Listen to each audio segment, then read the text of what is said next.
Bapa, Putra, dan Roh Kudus. Amin. Bapa di surga, bantu kami untuk menjadi bijaksana, untuk memiliki hikmat, untuk memiliki harta surgawi.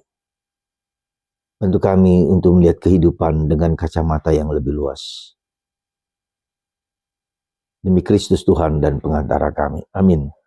Para saudara, kenapa kita setiap minggu harus pergi ke gereja? Apakah kita bisa mengatakan di rumah aja kita bisa berdoa? Ya. Untuk apa?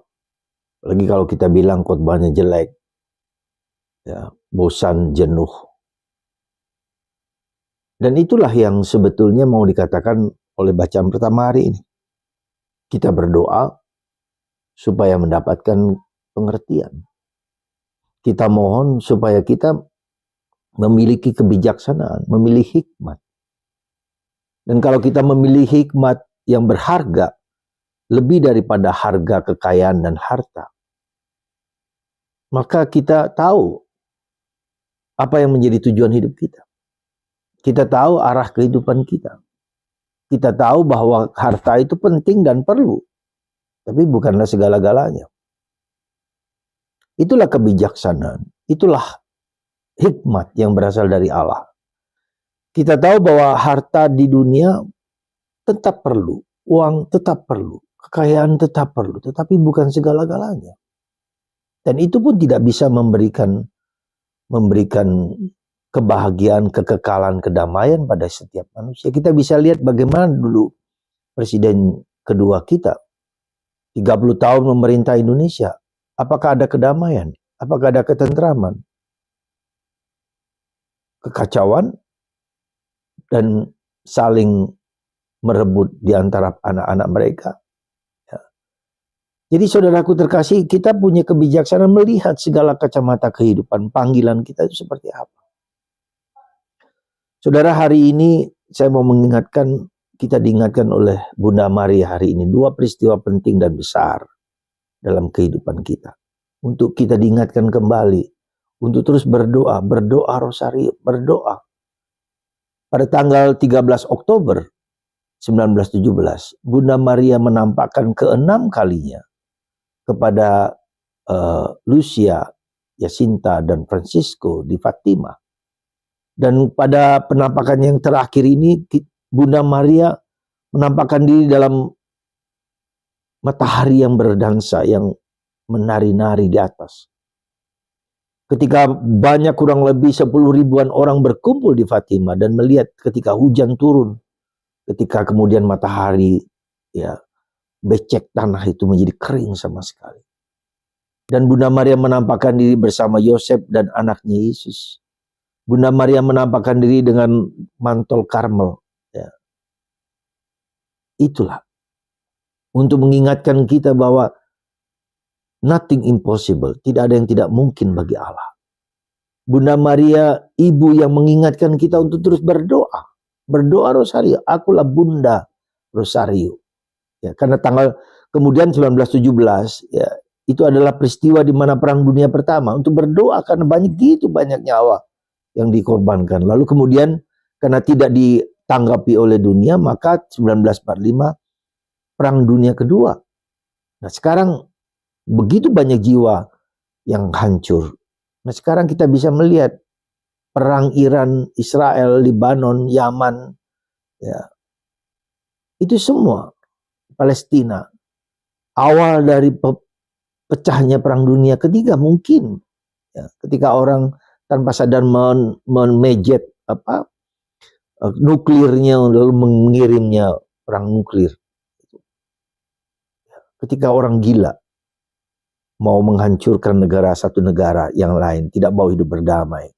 Dan Paus kita berusaha untuk mendamaikan bangsa-bangsa negara-negara yang kacau balau, yang saling menindas satu sama lain.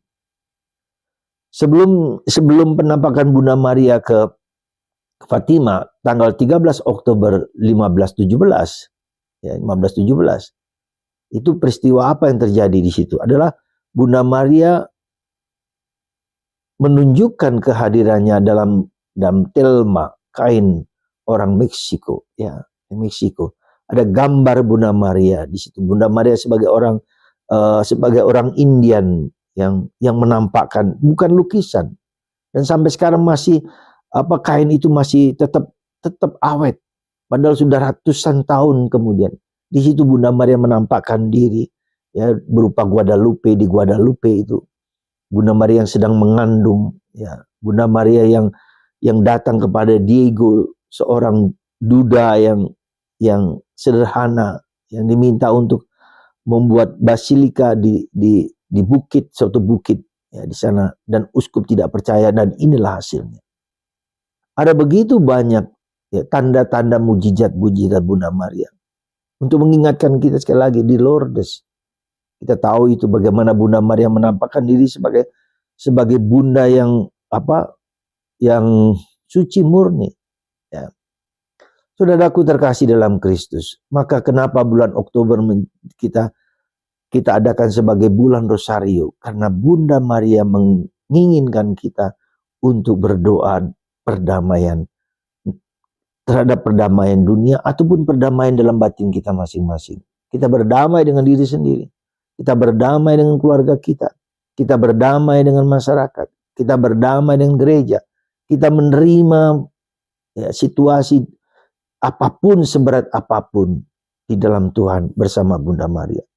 Karena itulah maka saudaraku terkasih dalam Kristus, kita bisa melihat betapa the power of Rosary, the weapon, senjata kita untuk melawan kekuatan yang mau menghancurkan pribadi kita masing-masing, yang mau melenyapkan identitas kita sebagai lelaki, sebagai wanita dalam perkawinan, di mana begitu banyak tantangan, begitu banyak godaan untuk menghancurkan keluarga dan identitas lelaki menjadi lelaki yang bisa menjadi wanita, ya, wanita yang menjadi lelaki, dan itulah mengubah identitas, ya, kodrat manusia, dan itu tantangan yang besar.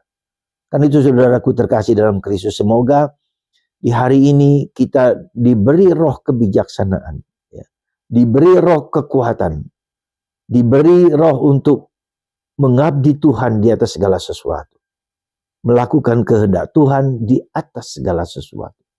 Bukan kekuasaan, bukan uang, bukan harta, meskipun itu sangat penting dalam kehidupan kita. Semoga Tuhan memberkati Anda untuk menjadi bijak, dan untuk menjadi bijak. Tuhan memberkati Anda semua. Bapa, Putra, dan Roh Kudus. Amin.